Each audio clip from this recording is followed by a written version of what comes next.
What is up, everybody? Welcome to the Guilty as Charged podcast, presented by Blue Wire Podcast Network. Comes to you live on a Saturday morning, 4th of July weekend, I suppose. So hopefully everybody has a good weekend celebrating. Stay safe. If you light fireworks, please be careful. My name is Steven, and I am the host, as always. And joining me is my guy, Tyler. Tyler, what's up, man? How you doing today? Doing very well. I'll be with my family on 4th of July weekend, or the whole week, and then 4th of July, obviously. Should be fun. I used to be like when you're a kid, you want to light off fireworks and do stupid things, as we do. But now that I have a dog and I have a functioning brain and a developed forebrain, I want to not do that to avoid the injuries, avoid, upsetting people, neighbors, veterans, etc., dogs. So, no fireworks for me. But today's my bachelor party. I don't know what I'm doing today. I was not told what's going on. I just have to be ready by noon, and diet starts tomorrow. Yeah, you'll have a blast. I wish I could make it down, but just scheduling wise didn't work out for me. But the wedding is in 2 weeks. We got training camp in less than a month, so we got some big time moves being made over there at the Schoen household, and can't wait to participate in the wedding in a couple of weeks, man. I'm really excited for it. Yeah, gonna be fun. I'm excited. It still feels like, even though it's only 2 weeks away, it is still 2 weeks away. So I feel like there's so much I still have to do and things to get done. But it's getting more exciting the closer we get. Yeah, 100%. And if you are participating in 4th of July, sincerely, please be careful. Last year, there were some fireworks gone awry near my brother and his family of six's house, and they were 2 houses down from a fire that burned the neighborhood down. So again, just please be careful this weekend. Mm-hmm. All right, got a fun show planned for you guys today. We're going to talk about these rookie projections. We've been asked several times on this show, usually on Saturdays, to predict Quentin Johnston's stat line, and today we're officially going to do that. We're also going to discuss Tuli Tuipulotu's stat line, and then Daiyan Henley. So those are the 3 main ones of the class. Obviously, a little bit more difficult to predict specific punt return, kick return stats for Darius Davis. Jordan McFadden, Scott Matlock, and Max Duggan are not really projected to play a whole ton. So we can talk about what success looks like for them this year. And then, we'll dive into the big 3, if you will. After we dive into those stat lines, of course, we'll take some questions today. So make sure you have those ready to rock. Tyler, let's talk about the last 4 here, the last 4 rookies. What does success look like for you for those guys? Scott Matlock. I don't know what order I'm going in. I guess Scott Matlock. I guess making the roster would be a good start, which I think he will, but there's a lot of guys at D tackle, so we'll see. Handful of pressures, handful of tackles. Some of the guys at that point, some of these guys, I hope I don't really see them at all, and they're just special teams contributors. For Matlock, I do think he's someone with his athleticism, with Jay Rogers, with the D-line, with what he can do on film. I think he's someone who could contribute in a pinch, and he'll probably have to. I mean, this D-line was decimated by injuries. Not that the guys in the D-line are really injury prone, but they're coming back from injuries. So I'd love to see him get some more run the first couple of games if guys aren't healthy, which he probably will. But, I'm not expecting a ton from him. Max Duggan, hope I never see him. Honestly, if he makes the team and has earned the right to be there, which I assume he will, and they'll use the 3rd emergency spot anyway, that's fine, I guess. Darius Davis is the one who you do need to have success with, and to me that looks like something beyond 25 yards on kickoff returns. We'll see what the NFL does with kickoff returns now that the rule is sort of changed. What are they going to do?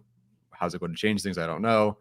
But yeah, I think for him it's just I don't really care what he does on offense. If he's someone who has to spell Jalen Guyton early because Guyton's not healthy, fine. But to me, just get past the 25. Or I even think if it's based on last year, get past the 20. I don't remember what Carter's stats were, but I don't remember being very. It was 19.8 was his average for kickoffs. Yeah, so I don't even need touchdowns to be completely honest. I love that, but be consistent, don't fumble.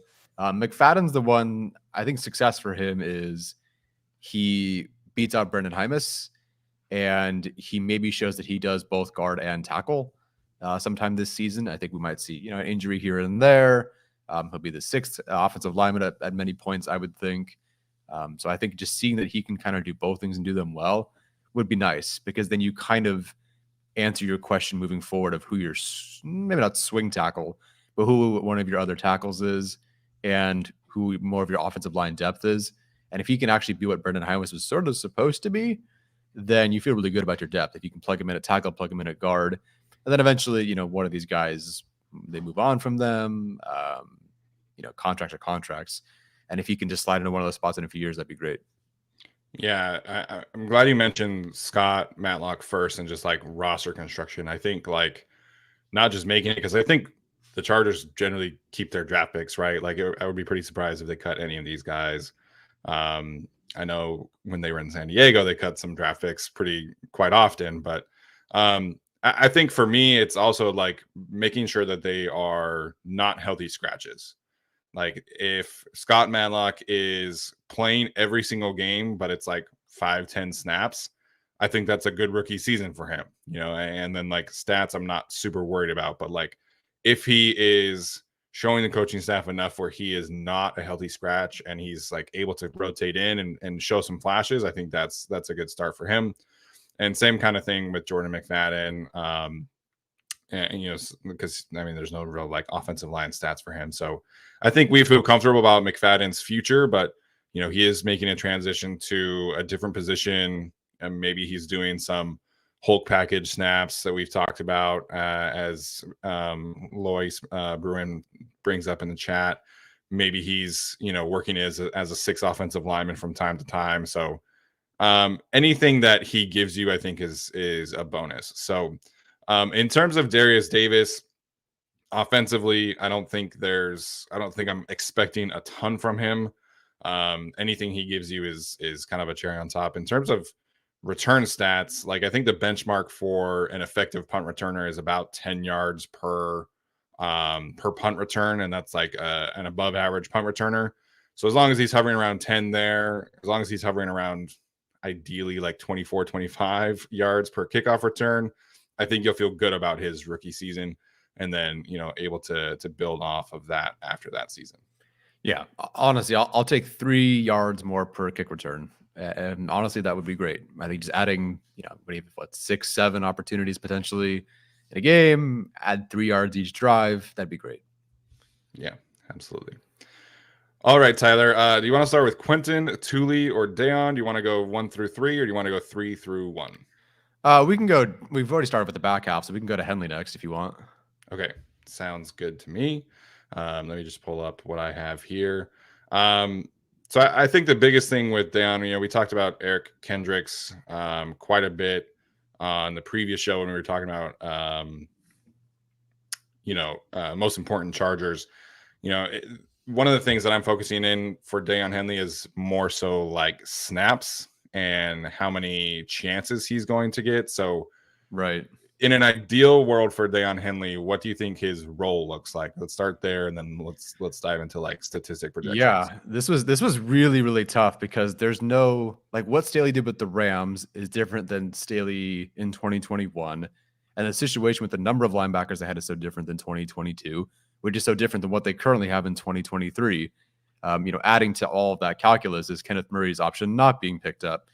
So I think a lot of fans, and even myself, we're looking at what happened to Jerry Tillery last year. Not that he'll be cut, but he was clearly phased out. The difference is, and I do have to really start talking about Kenneth Murray first before I get to Henley, is that Jerry Tillery, they had Sebastian Joseph Day, Austin Johnson, Morgan Fox, guys that could actually play over him, and you feel comfortable about that. Morgan Fox worked with Brandon Staley. He was a veteran, a good player.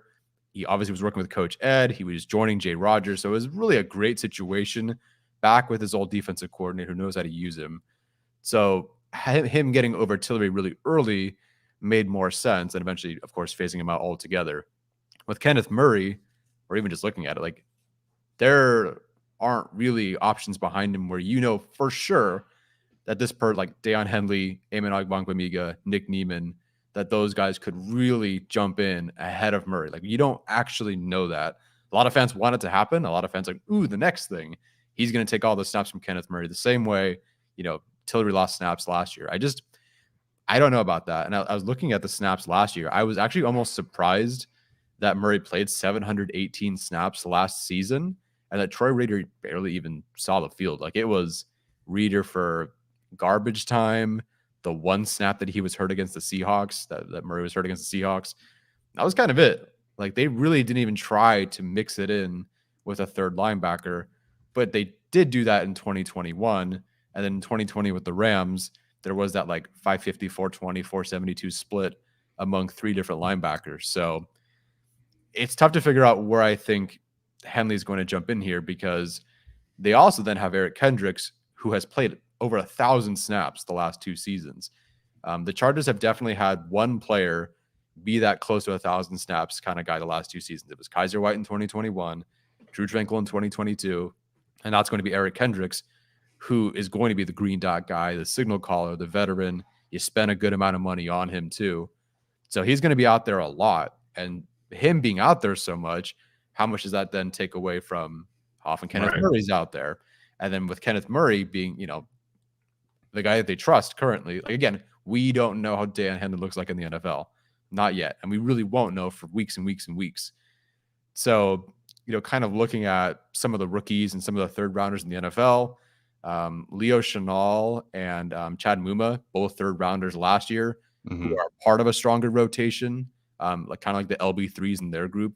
They played about 250, 300 snaps or so last season. So I think that's kind of where Henley's going to hover this year. You want to talk about special teams? Fine. I'm sure he'll be great on special teams. But in terms of defensive snaps, I think he's really going to settle in at LB3 and just kind of, chip in here and there, but really only like 250 snaps, kind of like Chenal and Muma had last season. Yeah, I'm glad you brought up Chad Muma, because that was kind of the guy that I was going to be discussing in terms of comparison, because I think like when you're projecting stat lines for these rookies and like successful seasons for their first year in the NFL, I think you got to start with like comparable situations. And that's going to be a theme for all of these guys, right? Comparable players as well. And I think Chad Muma and Daiyan Henley are pretty quality comparisons. Chad Muma, obviously an undersized linebacker, more of a coverage guy, more of a blitzer, just freakish instincts when it comes to coverage. And I think that's a similar profile to what you have in Daiyan Henley. So, I think the role there is similar too, because the Jaguars had Foyesade Aluakon, I think that's how you say it, as kind of their like clear-cut linebacker one. He was the green dot. He was the veteran. He played over 1,000 snaps for them. It was a little different because they drafted Devin Lloyd. He was a rookie, but he was playing a ton too. He was like their linebacker too. He took some snaps on the edge from time to time, more of a blitzer, more of run defense. And I think that's kind of a similar role to how you see Kenneth Murray in this defense. And you're focusing more in on replacing that part of Drew Tranquill's game as a blitzer, focusing in on his ability on the early downs, even though he was like weirdly their best coverage linebacker last year, technically speaking. And then Daiyan kind of fills in the gaps. Whether an injury happens, I think that's a different conversation. But looking at Chad Muma's role, he played 286 snaps on the regular season. So he only played 123 run defense snaps. And then it was 10 pass rush snaps, 153 coverage snaps. So I think that's kind of a similar ratio to how you are looking at Daiyan Henley, and his role is maybe probably like 40% of his snaps are run defense, and then everything else is pass rush and coverage. And I think that's how he earns a role as a rookie. Yeah. I mean, the other X factor is obviously health, and that's really the case for all three of these rookies we're going to talk about, because these guys have either a history of injuries or they're older or whatever in front of them. So yeah, I know fans probably want Henley to be out there and starting, and I get that, and he could be good, but we are talking about a third rounder behind Kendricks, behind a first rounder who's a converted safety, who, you can call him LB2 in the past draft, LB3, but that doesn't, like, if you watch the draft and you watch these guys, like LB2 in this draft or even 3 doesn't really mean as much as maybe some other years, like maybe last year. I don't know where I would have put Henley compared to Muma, to Lloyd, to Dean. Those guys, like, he would have been a bit further down, I would think. Yeah. So again, he a lot of people love him as like LB2, LB3, and I'm fine with that. But there's a lot he still has to learn. And then we can't forget the fact that Tom Telesco basically came out after he was drafted and said he's gonna be a great special teamer for us, and he might mix in with the defense too. So I think where you're kind of thinking along the lines of Chad Muma, that 250 to 300 sort of snap range, I think is perfect. Yeah, and again, this is an ideal world. Obviously, if somebody gets injured, then he's going to play a lot more. But statistically, I think Chad Muma had was it 36 total tackles. You can look at Leo Chenal. Leo Chenal had a bit of a smaller role. He had 25 total tackles. The one thing that I like about maybe like comparing him to Troy Anderson, who played for the Falcons, again, a smaller size profile. Troy Anderson in Atlanta had 10 pressures. So maybe that's kind of like best case scenario for Daiyan as kind of like a blitzer. But you're definitely not going to see a huge impact right away from Mr. Daiyan Henley on defense, barring an injury. So I think, like we've seen time and time again with this regime, they're going to be patient with their rookies who aren't like penciled in as starters.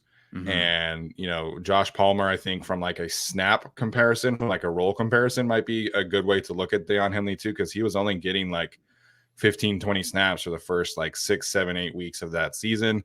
And then after that, they really started to like ramp him up. And then by the end of the season, you felt good about him as your wide receiver 3.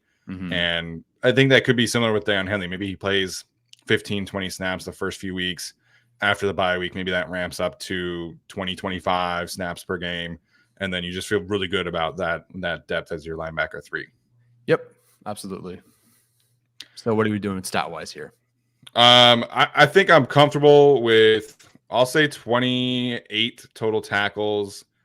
I'll say 5 pressures, 1 sack, and I'll give him an interception because I do think he's got that kind of ability and coverage. So that's kind of where I'm at right now. Cool. Yeah. So I didn't give him an interception. Sure. You can have an interception. Cool. I said 5 pressures, 2 sacks. I think that's a bit more than Chenal and Muma had, not combined, but individually. I think that's fair. Staley does like to mix it up in blitz, so that's good. I'll say 35 total tackles, 15 solo, 8 run stops. I threw in run stops because I don't know, why not? Okay, if we're doing run stops, I'll probably give him like 7. So same kind of. Okay, we're on the same page there. Yeah, definitely. All right, let's get to Tuli Tuipulotu. I've gotten some interesting questions and comments about him because just kind of his role and how the Chargers might be viewing him. So I think for me, when it comes down to projecting his role, I think we can look at how Arden Key has kind of carved out his role in the NFL for the Niners and for the Jaguars recently. And then, of course, he got a pretty big contract for the Titans this year. But if you look at Arden Key and what he's done, like, because when he was drafted by the Raiders used him almost exclusively like on the edge. He had 396 total snaps in 2020 for the Raiders, and only 20 of those snaps were not on the edge. So he goes to San Francisco, goes to the pass rusher rehabilitation camp over there up in the Bay, and he logs 370 snaps in 2021 for them, 76 in the B gap, 67 over the tackle, and then 227 out on the edge. And then that kind of hybrid role that he played for the 49ers was kind of ramped up a little bit more with the Jaguars. He played more snaps overall for them. But that is something that I think we can look at Tuli as a strength of his, as somebody who can kick inside. And I think he's not necessarily going to play that many snaps as we saw with Arden Key, because Arden Key's, established veteran at that point in his career. But that kind of percentage where he gives you maybe like 10% of his snaps in the B gap, 10% over the tackle, and then, kind of fill in the rest on the edge is something I think we can look forward to. And that is something that we asked Tom Telesco about, when we interviewed him a couple months ago, that Brandon Staley didn't necessarily think that Tuli not being like a pure edge rusher was a hindrance of them drafting him. he was going to be able to take him and put him in the best role possible. And we saw that at Tuli last year, where USC was using him as a stand-up rusher. They're using him as, I don't think he should play one tech as much as USC had him playing, but like as a 3 tech, as a 5 tech, as an edge rusher, you can replicate some of the stuff that they did with Kyle Van Noy early in the season as a stand-up rusher.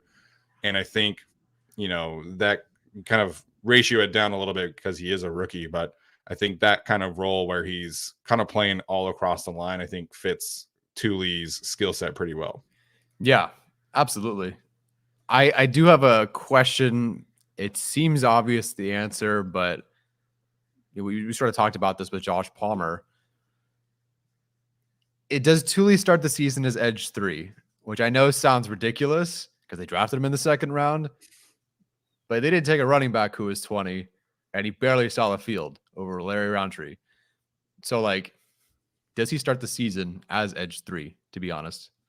I think he does. If the Chargers had a better edge 4, I think we can have a different conversation. Like if they brought back Kyle Van Noy or if they signed somebody else, I think we're having a different conversation. But I think Tuli's ability to set the edge as a run defender and his ability to, create tackles for loss, create pressures, create sacks, I think that just you feel better about his potential and ability than you do Chris Rumph at this point.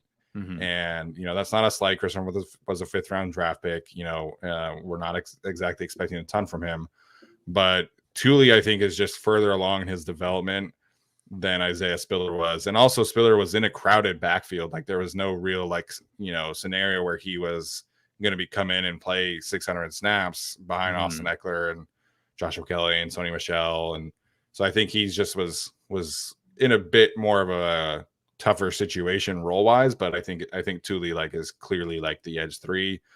And Jay Rogers, when he interviewed with Eric Smith, mentioned third down, they're going to have a third down package for Tuli. And I think that's something that Chargers fans should be excited about. Ooh, that is exciting. I missed that one.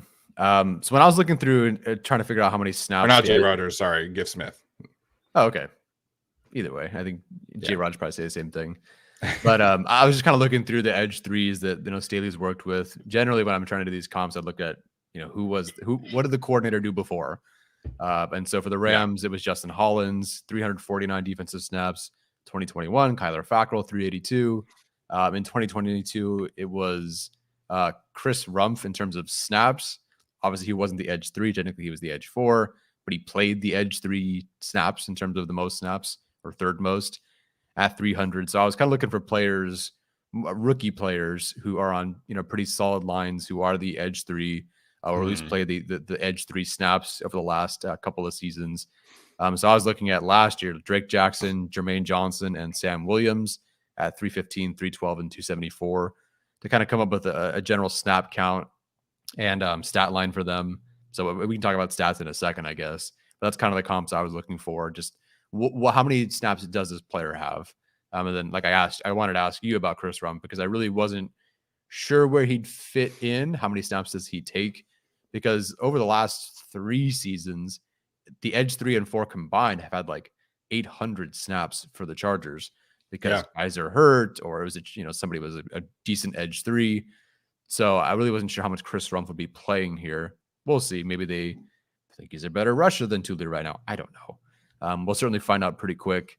The other question that was going through my mind to try to figure out what Tuli would do this year is, are they going to cut back on Khalil Mack's snaps and Joey Bosa's snaps? Because I was kind of surprised. I guess maybe not because their guys were hurt, but Khalil Mack finished the season playing 82% of the team's defensive snaps.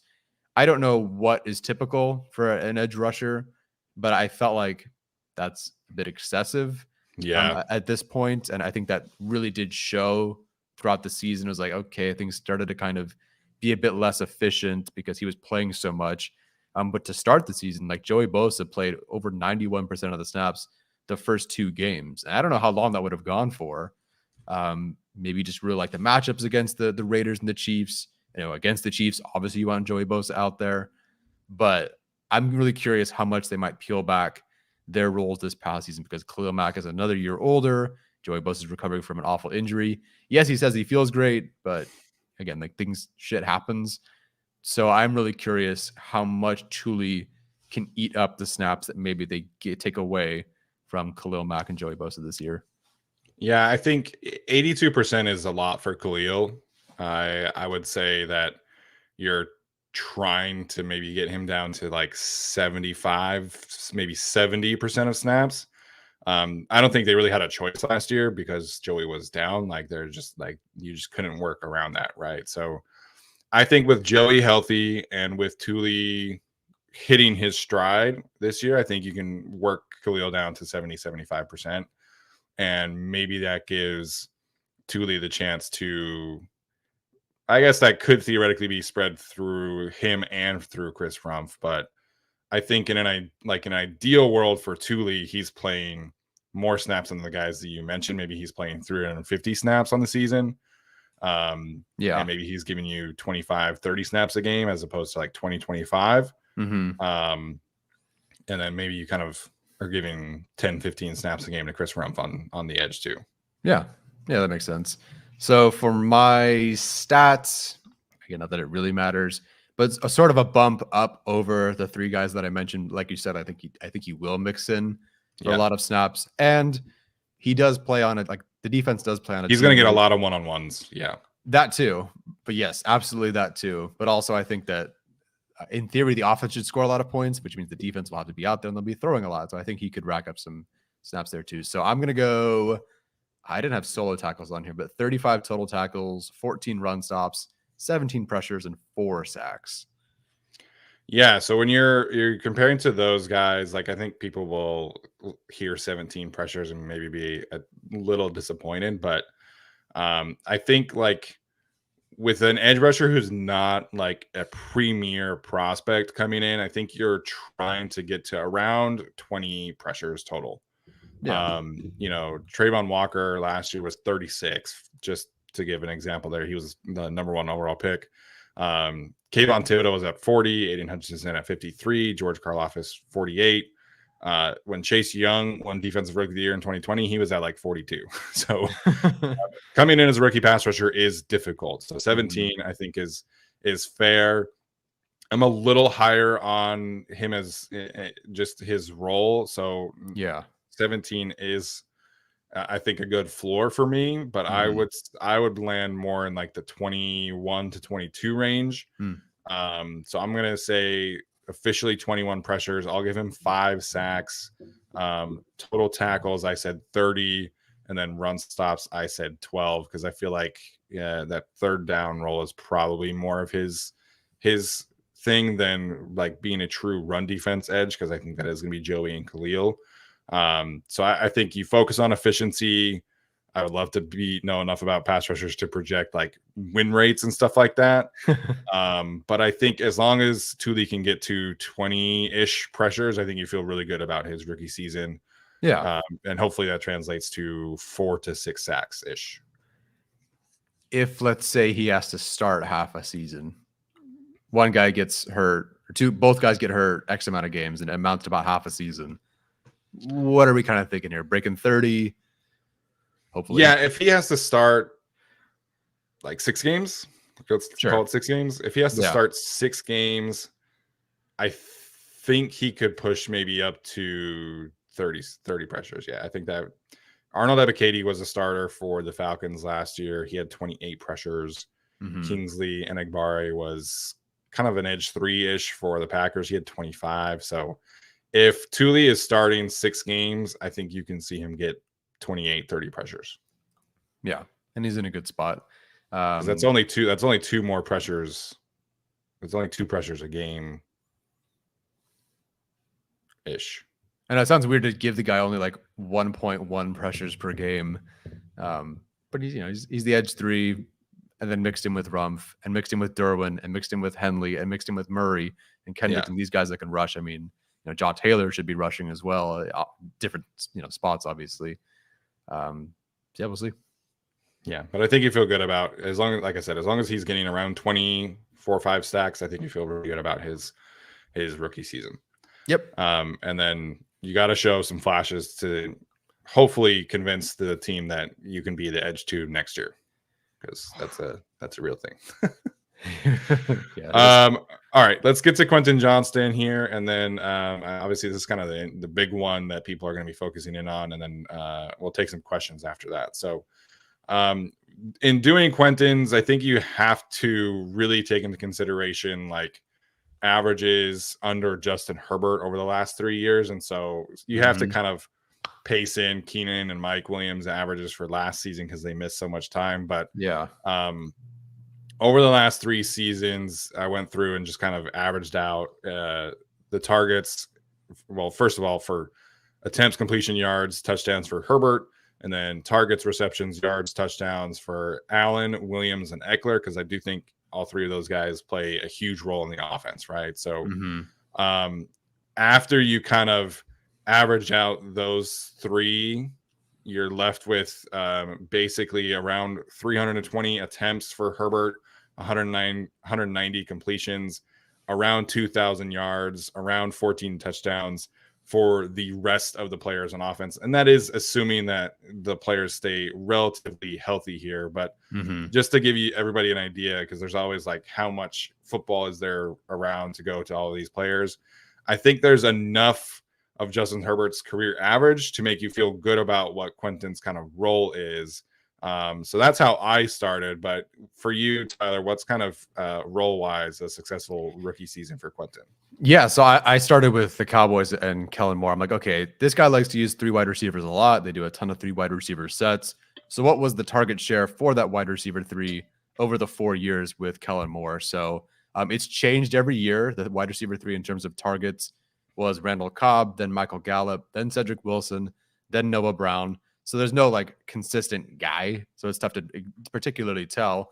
But they did all hover around the same target share relative to the targets they got versus the attempts from the quarterbacks. Now, obviously, mixed in here is that Justin Herbert has always, like when he's out there, he's playing. Whereas for the Cowboys, it's been like Ben DiNucci and Cooper Rush and some of these guys, Andy Dalton and Dak Prescott. But still, like, even with all of that, and maybe that's why we like Kellen Moore, they've been pretty consistent with target share. So through the 4 years, 2019 to 2022, the wide receiver 3 had about 13%, 15%, 10%, and about 12.5% of the targets that season. So if you average just what they did in Dallas, it was 77 targets, 51 catches, 707 yards, 4.25 touchdowns, and about a 12.6% target share. The good news, if you're a wide receiver in this offense, and as I'm sure you noticed with Justin Herbert, is that Herbert throws it a lot, and they're going to throw it quite a bit. So it actually is really encouraging looking at what they did in Dallas with, I'd say, less talented wide receivers. I'm sure Gallup, he's more established at this point. Randall Cobb was what he was and had a good season, but like Quentin Johnston is very talented. He's with Justin Herbert.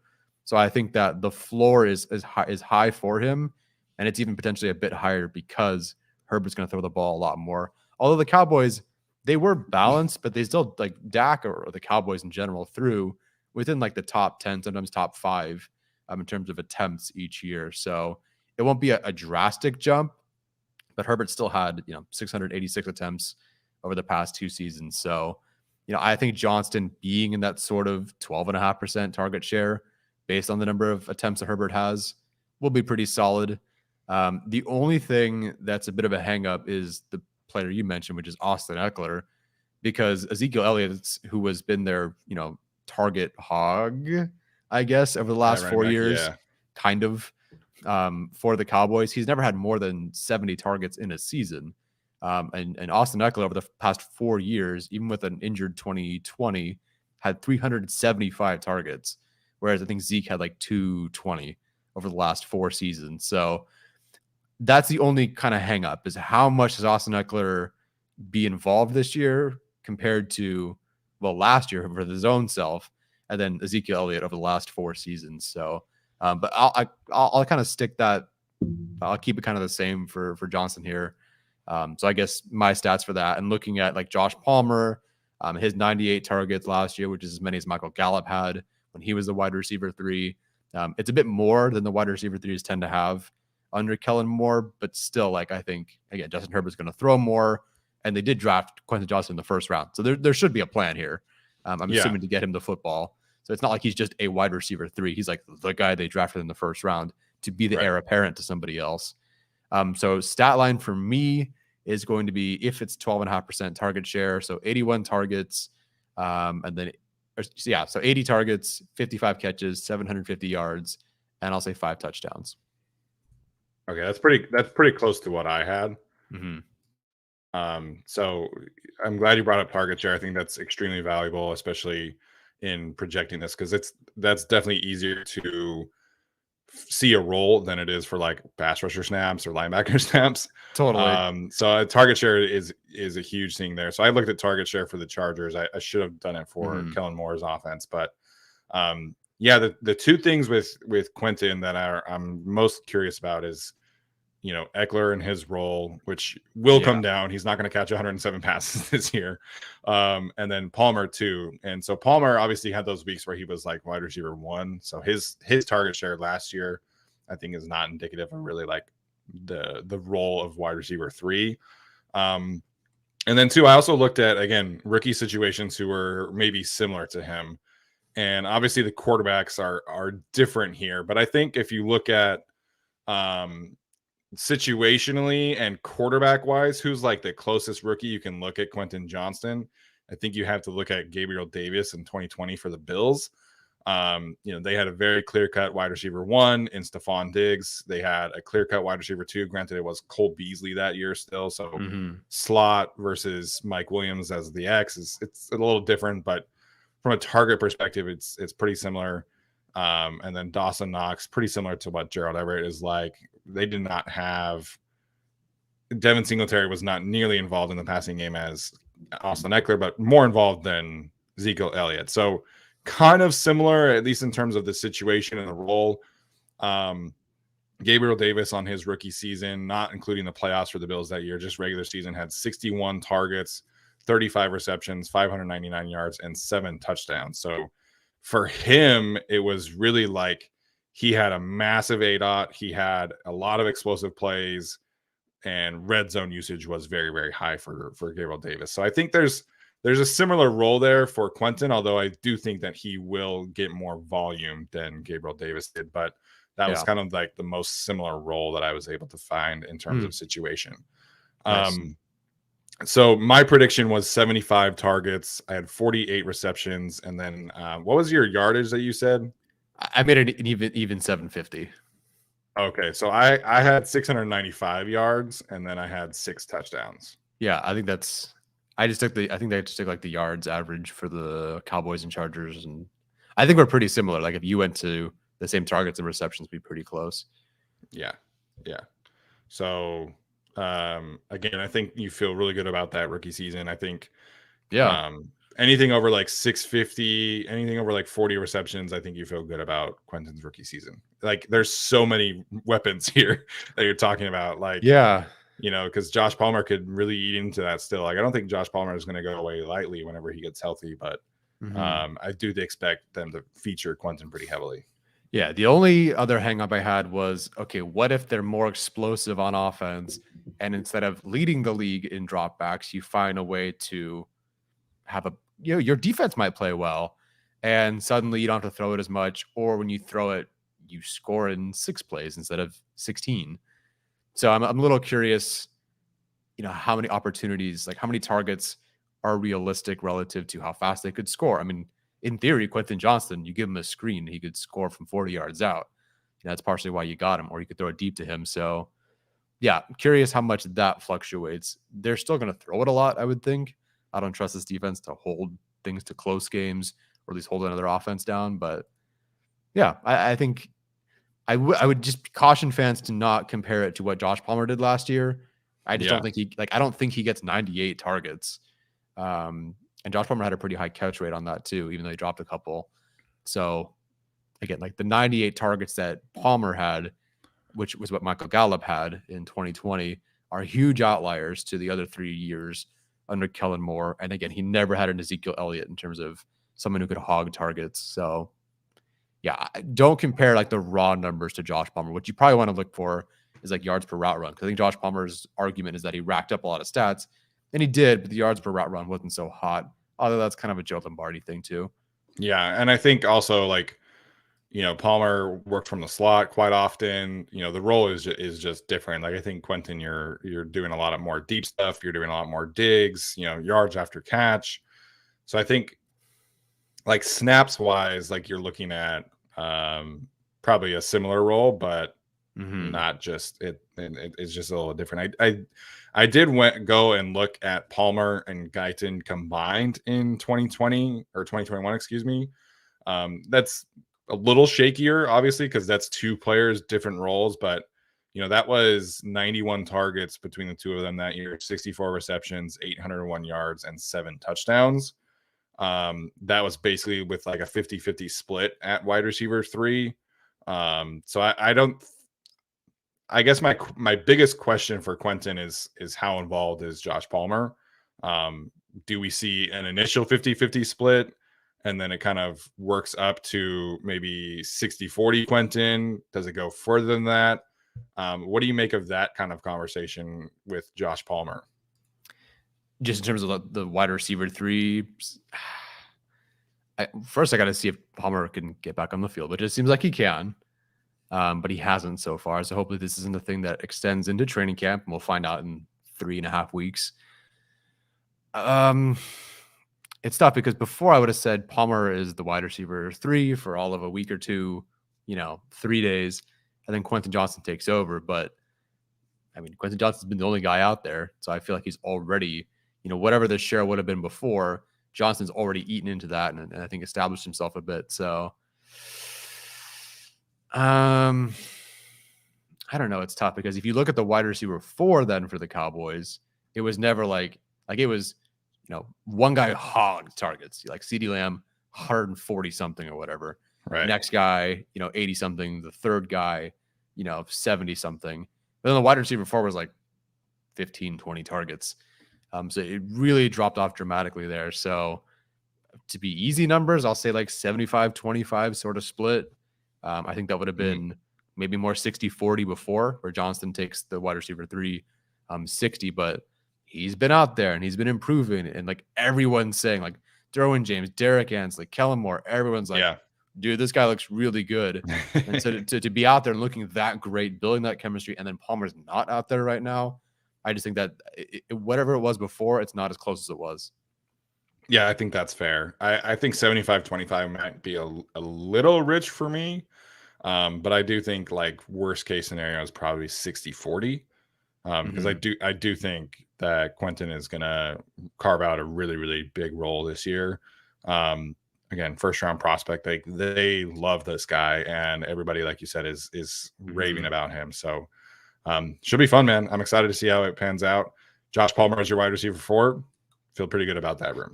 Yeah, no, that's fantastic. I can't say this with certainty, but it feels like the best wide receiver 4 in the league. I can't think of another wide receiver 4 where you have someone who could just walk in and get 750, if needed as like a wide receiver 2.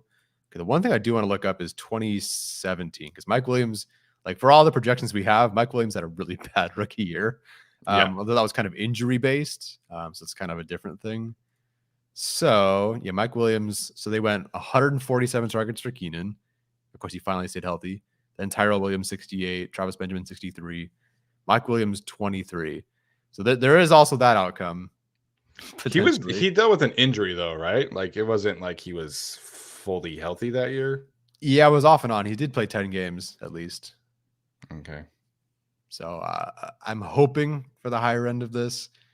It's interesting because we both gave our stat projections, but it could easily be over 1,000 if someone gets hurt, and it could easily be significantly less because we put pads on and he can't catch anymore or something, which I hope not, but we'll see. Yeah, I think it's an exciting rookie season though, for most of these guys. I do feel good about this group, this trio specifically. Yeah. Do you want to project any rushes for Quentin? Any rushes? Probably not. He's got to have he's not. I think he'll get a few jet sweeps, but I think that's more Darius Davis's role. Yeah. Okay. As that gadget guy. Yeah. All right. So we have about 10 minutes. We can take some questions for you guys. As always, super chats are appreciated, but not necessary. So if you have been dying to ask a question this morning, now is the time for that. And if you guys don't completely hate us and you want to leave us a nice review, you can leave us a review on the Chargers podcast network if you'd like. Just say, hey, these guys aren't complete idiots, or something positive like that. Go for it. Yeah, do that. That'd be great if you have any free time. I'm getting married, so that's going to be on my registry actually. Is a review. So instead of presents, just give Tyler a review on the Chargers pod. Yeah. Positive one. Yeah. I swear I saw questions before. Now I've lost all of them. So there was a conversation earlier about Gerard Clark in here. Have you watched him? I have. What do you think? I think he's being really, really overrated. I agree. I only watched one game. I forget who it was. Maybe it was the USC game, but I was watching it and going, he's very large and he can really use that size to his advantage from time to time. But I watched 4 games. There are some really big technique issues, and he has a really bad tendency to stand straight up at the snap, and you're getting no pass rush with Gerard Clark. So yeah, he's the Chargers undrafted free agent who I think has the best chance of making it because of the injuries. But people like talking about him like being the next Jamal Williams and like all this stuff that I've seen online, like pump the brakes. Yeah. First of all, I don't know how much, Coastal Carolina everyone's watching, but apparently it's a lot because as soon as they added him to the undrafted free agent list, they're like, yeah, man.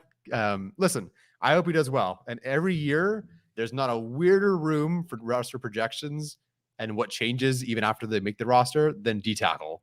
Anything could happen. Foster Merrill made it and then was cut. And they brought in Aaron Banks and then everyone else got cut. So like Braden Falco made it last year, gave a beautiful speech, and they cut him the next week. So Clark could make it.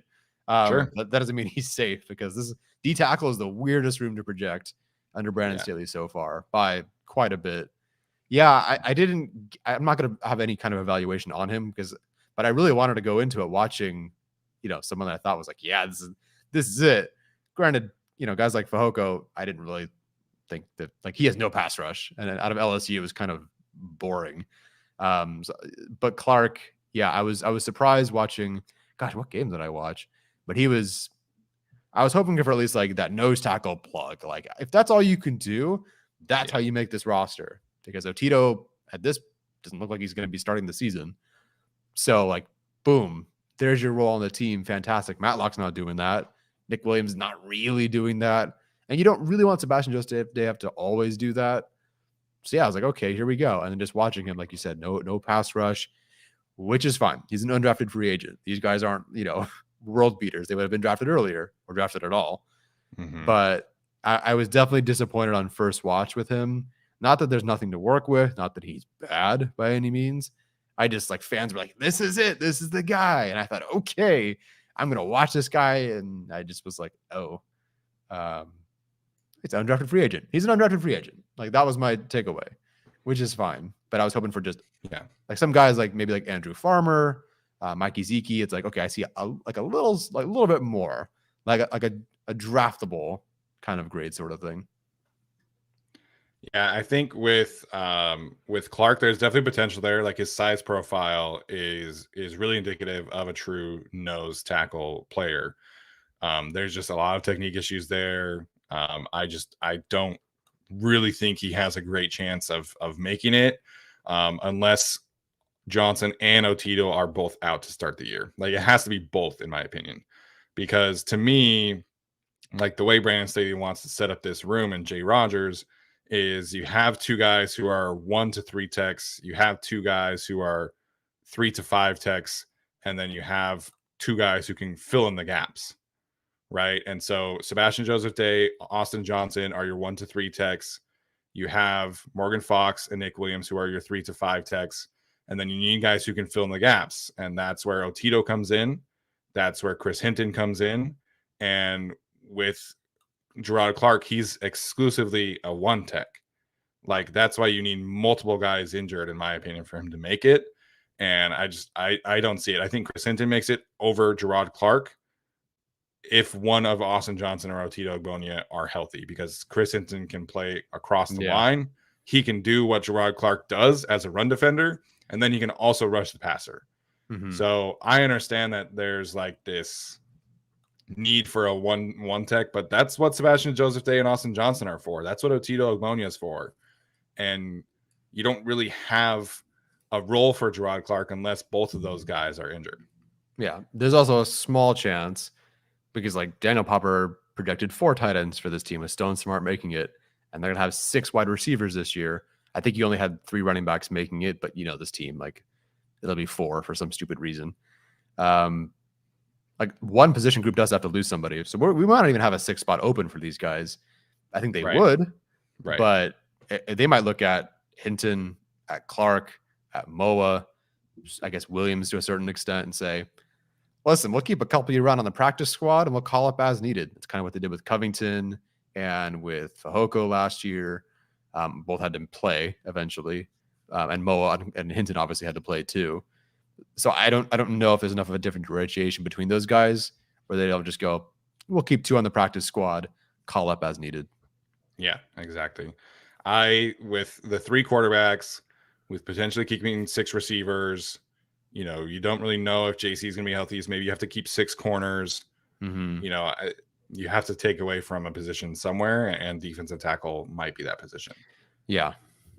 And it doesn't even seem like linebacker would be that, which is even less valuable. But I don't. Who do you cut? Right. It's not really what I'm in favor of cutting at that point. Exactly. All right. A couple questions here before we head out. That was a bit longer than I thought it would go, but Jack Foley wants to know, biggest concern depth-wise, what position groups are we most concerned about besides the obvious Herbo? I mean, tackle's the one we've been talking about. Which I said Donald Parham last year was the top 10 most important player on the Chargers team this year, because I mean, the difference, again, PFF run blocking grades aren't everything, but he was 19th. The other 3 tight ends that played were like 90s out of 100, which is bad. So like it's not like the depth behind him is bad. It's that there's no, like, even he's not even the starter, but the blocking is awful. So that's worrisome.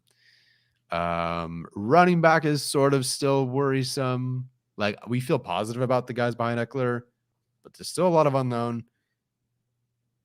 So yeah, those. Yeah, and I think also safety. I think you have to mention safety outside of Derwin. I think we feel good about Alohi Gilman, but I think maybe the team probably feels better about him than we do, and I think that's saying a lot. But still, like, safety 3, safety 4, I think are a concern. If Derwin James goes down, I mean, in general, you're going to lose a step. But if you go from Derwin and Alohi to Alohi and JT Woods, or Alohi and Raheem Lane, like, that safety room could be in trouble. If Derwin is not able to stay healthy, I'm nervous about that. Did Staley play a lot of single high? No, not that I remember. Okay, I just curious. Like, at some point, that might be the choice. Yeah, like, you might have to. I mean, Daiyan played safety. Maybe he's your safety 5. If he gets snaps at safety over JT Woods, we're doomed. Yeah. So I think those are good ones. At tackle, at least we know that you could maybe flip Jamari out there. You could That's true. Put McFadden out there. I think the 2 biggest concerns for me are safety and tight end. Yep. Okay. An injury question. Thomas Costello. Injuries have been a huge concern these last 5 years. What do we know about the new strength and conditioning hires? We'll add really quickly, the Chargers were one of the most healthy teams in 2021. So it was not necessarily a huge concern that year.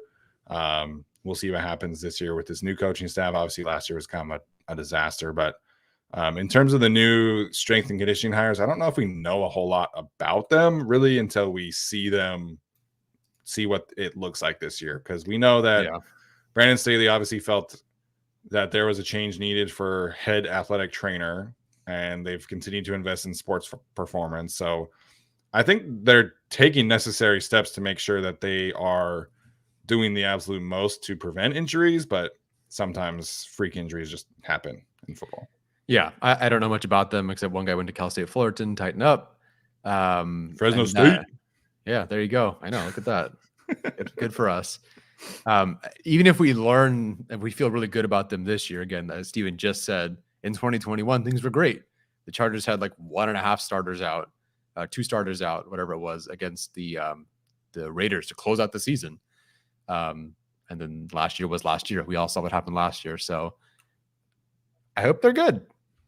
Change is good. I hope they're the Ryan Ficken of strength and conditioning coaches. Mm-hmm. Yeah. Adam Weir wants to know what we think of any of the undrafted corners. So I've only watched Taiwan Mullen. Have you watched any of the other ones? Nope, haven't gotten to DBs yet. Okay. So Mullen's fun. He's kind of a similar body type and role projection for like a Keemon Hall, where it's like pretty good special team player. He can give you some pass rush blitzing ability, pretty good against the run. But he's small, man. He's a small player. So I'm not as optimistic about any of the corners this year. I think if any 6th corner makes it, I think it probably is Keemon. Yeah. Yeah, that makes sense. All right, last question here. A super chat from Chorizo con Papas, our guy driving to Pismo Beach. Lucky for him getting away from the Fresno heat. I'm very jealous. It's going to be a hot one this weekend.